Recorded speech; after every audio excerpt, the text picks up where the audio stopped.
Hello, c'est Val de CrossFit Challenge. J'espère que vous allez bien.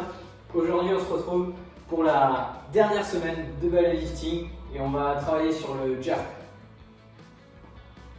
Donc cette semaine, la thématique du jerk, donc pousser quelque chose au-dessus de sa tête, on va essayer de le faire correctement sans compensation. Donc pour ça, on va mettre des petits temps de pause, on va remodifier les mouvements via des semi-techniques qui nous permettront d'être plus réguliers et plus stables.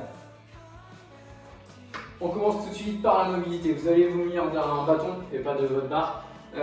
L'idée c'est de prendre le bâton comme une épée. D'accord, on peut le prendre, on va le laisser tomber sur le côté et vous allez lui mettre bien votre bras devant vous avec un angle à 90 degrés.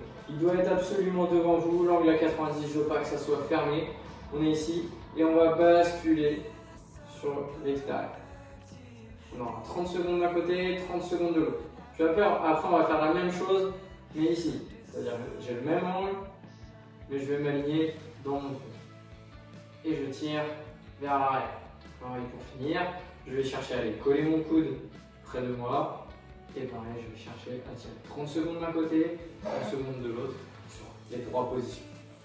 Deuxième mobilité, on va étirer le psoas, on se met en position de fente, le genou sur un coussin, quelque chose de souple. Je mets mon pied loin devant, je bascule le bassin vers l'avant.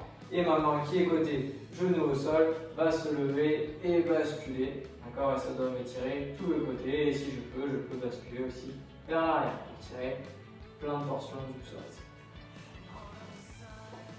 Le premier mouvement qu'on va effectuer aujourd'hui, c'est le strict press assis. Mouvement de renforcement d'habitude, mais aujourd'hui il va plutôt nous aider à décompenser. C'est-à-dire que le fait d'être assis va bloquer notre bassin et on ne pourra plus faire les compensations qu'on fait habituellement debout lorsqu'on propulse des charges au-dessus de la tête de manière plutôt challenging. Donc ce qu'on va faire, vous pouvez vous munir d'un sac ou des bouteilles de chaque côté, d'accord, et modérer le nombre de répétitions entre 5 et 8 répétitions. Okay, vous prenez une prise un pouce plus large que les hanches, vous mettez la barre sur les clavicules et là le but ça va être d'être bien gainé et de développer. Alors vous allez voir, c'est beaucoup plus dur que quand on est debout, d'accord, tout simplement puisqu'on ne peut plus tricher avec les lombaires. On va devoir faire avec le thoracique et nos épaules. Donc on a 5 séries de 5 à 8 répétitions avec une charge qui n'est pas nécessairement challengeante, mais plutôt le focus sur être très droit. Deuxième mouvement, c'est le push jerk no fit. Mouvement qui va nous travailler notre coordination et surtout notre stabilité et éviter les compensations. Souvent ce qu'on voit sur un push jerk, le bassin qui part devant, d'accord, ou alors un grand écart, mais pas réellement de flexion et pas réellement d'ouverture thoracique. D'accord, l'ouverture thoracique, c'est fait de passer de là à là. Okay, donc, ce qu'on va chercher à faire, c'est mettre nos pieds en largeur de squat, donc un peu plus large que d'habitude. J'ai ma barre ici, je vais chercher à faire une impulsion, donc je vais impulser avec mes jambes. Ma barre va décoller, je vais devoir fléchir les jambes à la réception sans avoir déplacé mes pieds. Finalement, j'ai le droit juste de partir en pointe de pied et je n'ai pas le droit de sauter et déplacer. Je remonte, je suis ici, j'impulse, je fléchis. Je remonte. J'impulse, je fléchis. Et je remonte. Donc là, l'essentiel, c'est de pousser droit, sinon on va rater notre barre. Et d'être très réactif avec les épaules et le dos.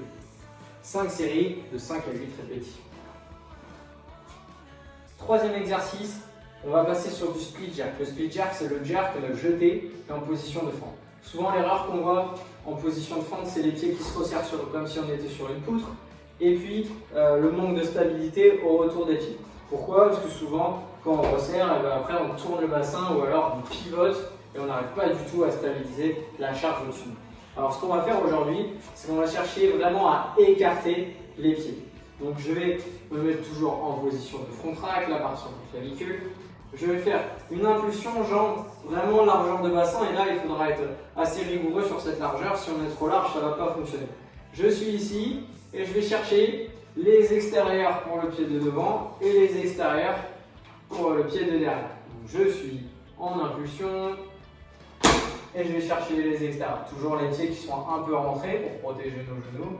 Et après on va mettre pied devant, pied derrière. Donc, je suis là, je replace mes pieds. Je pousse les extérieurs. Pied devant, pied derrière. 5 séries de 5 à 8 répétitions. une fois qu'on a fait les exercices semi-techniques, on va passer au renforcement. On va effectuer un renforcement assez atypique, on appelle ça le javelin press.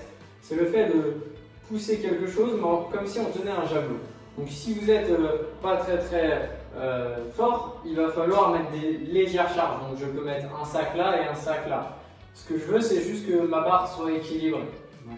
Si j'ai une barre d'haltérophilie, normalement à vide ce serait largement suffisant. Donc je vais chercher à mettre un genou au sol. Le genou au sol, c'est la main qui tient la barre et je vais chercher à développer.